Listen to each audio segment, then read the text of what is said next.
you can tear it up. Right. And it's her baby because, you know, she's the one pushing the shoe. I mean, in cars, one bolt ain't no different than another bolt.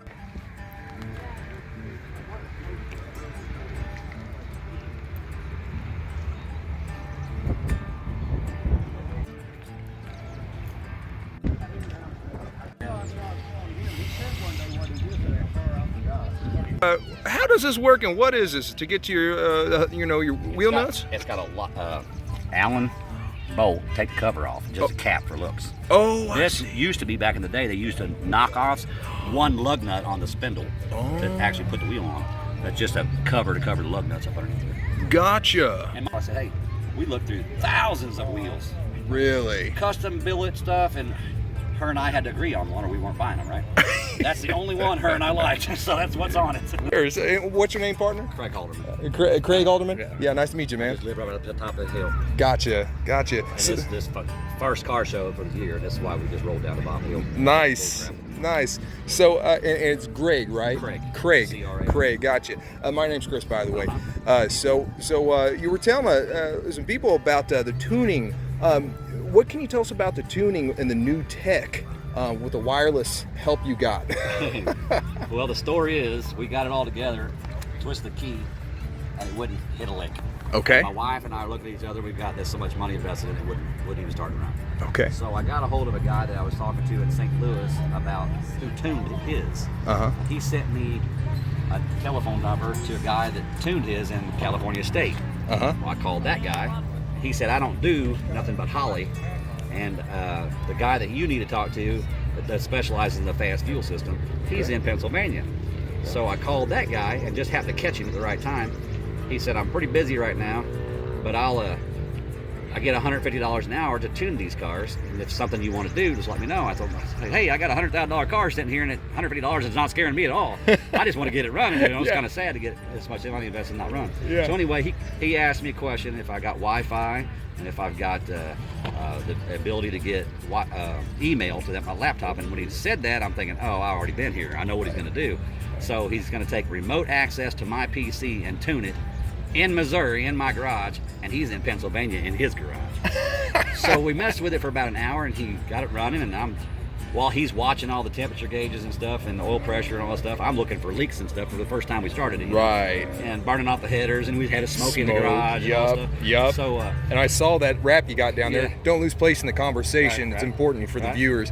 But I know that you got that tape, because the first time I always burn off the exhaust tape. Right. I'll show the people watching. First time I burn those off, they smoke like hell, don't they? Yes, first time. Smoke in the garage so bad I had to open the door in the middle of our tuning session. Meanwhile, you're freaking out and trying to have a phone call, you know. We run it and then watching the coolant temperature, and I'm looking for leaks and topping it off with antifreeze and stuff. Good. And, anyway, he said, well, we got it running. We got our mission accomplished. So when you get ready, because I didn't have interior in it, he said, when you get ready to final tune it, call me back and we'll make an appointment to get together and we'll go out and data log it. Right. So we'll hook your laptop up and all that stuff. And so that day came, and I called him up, and he had the interior all in it and everything. And we're trying to get ready to go to the car show, right? Because my wife wanted to take us to the first car show right now, you know.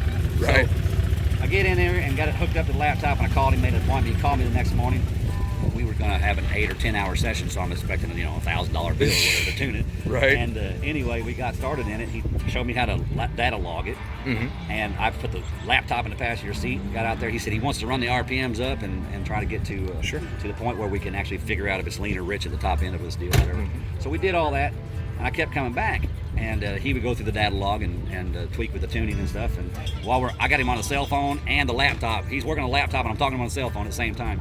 And he said, we're missing something here. He said, you need to get way up here, farther up here, farther up here. And I said, 4, 5, 6,000, 8, 7,500 RPM range. I said, oh my God, dude, I can't go there. I said, I've already got a car that's out of control at that range, 4,000, 5,000. I don't want to freaking run it that hard. So I think we did that 3 times, data log. Come back to the shop and tweak it a little bit. Yeah, it wasn't broke in yet at that point, right? No. The only time that engine been run was on the dyno with the carburetor on it. I'd be scared. Yeah, for the guy on the over the phone that's remotely, I'd be scared to do it too. Sure.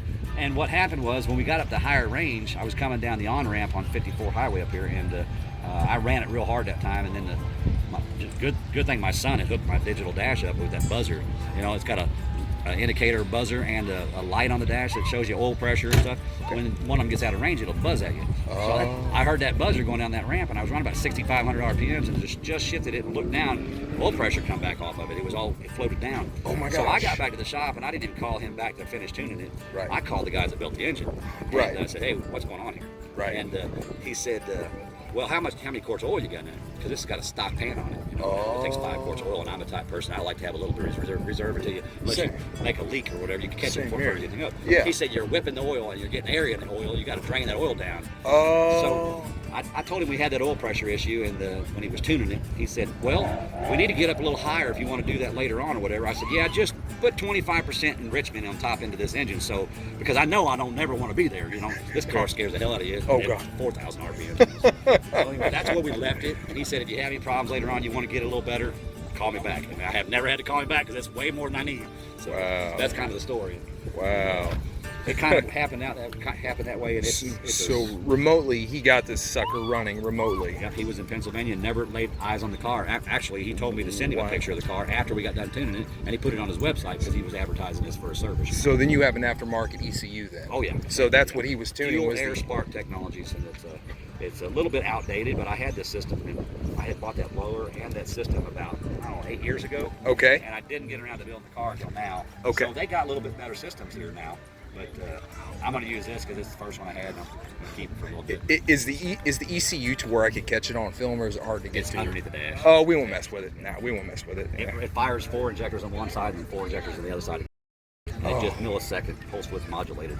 Oh man! Fuel, so. Tell you what, man, you're going to be the star of the show because, like I said, I'll compile the whole thing. Right. Would you fire it up? Yeah. Thanks so much.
That forever. Nickname. My wife calls it Casper, but I don't Casper. know what, Ghost the Casper. I never really got turned off. She's named everything we own. Molly the motorhome, and Johnny the John Deere tractor, and all this stuff, and Gary the GMC, and what the hell is her? Yukon something, I don't know. She's got nicknames for them all, but I don't know what's ever stuck.